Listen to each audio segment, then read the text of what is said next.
Dans cette vidéo, je vais vous expliquer comment on peut se ramener à une équation produit nul. Donc là, je vois que j'ai une équation.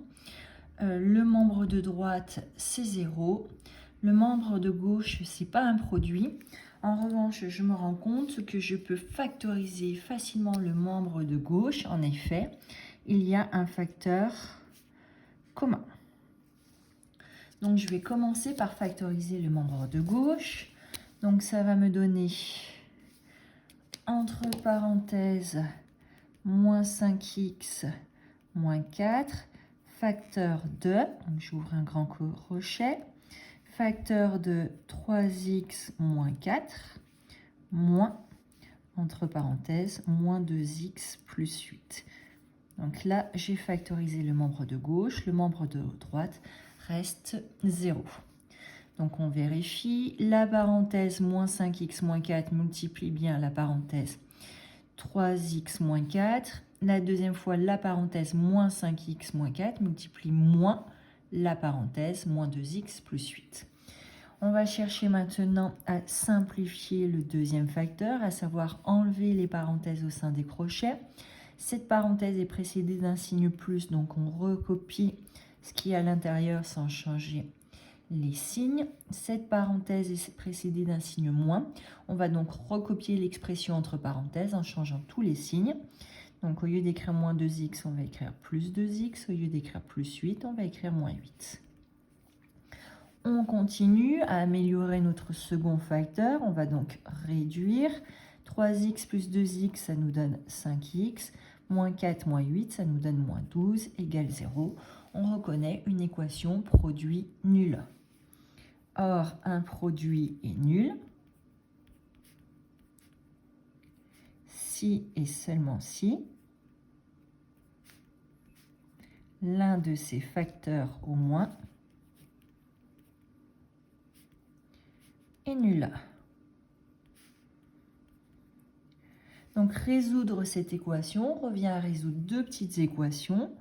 Soit on a le facteur moins 5x moins 4 qui vaut 0, ou alors c'est le facteur 5x moins 12 qui vaut 0. On veut isoler les x, donc on va chercher à faire disparaître ce 4. Ce 4 était soustrait. Pour annuler une soustraction, on va faire une addition.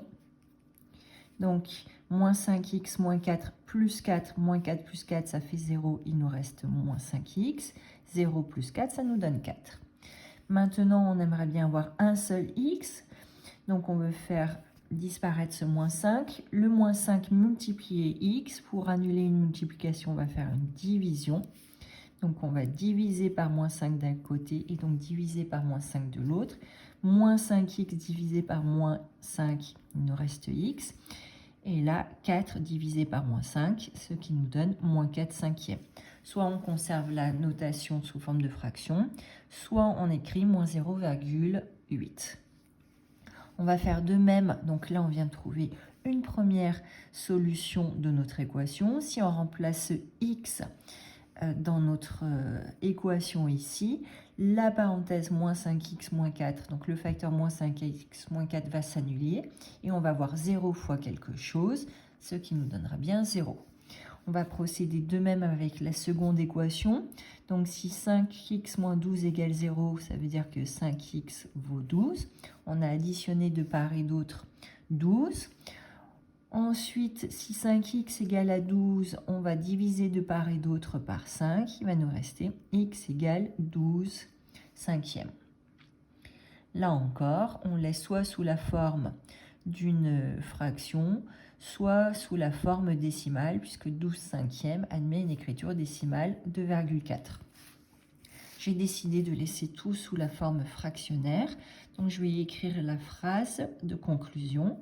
L'équation a deux solutions qui sont moins 4 cinquièmes et 12 cinquièmes.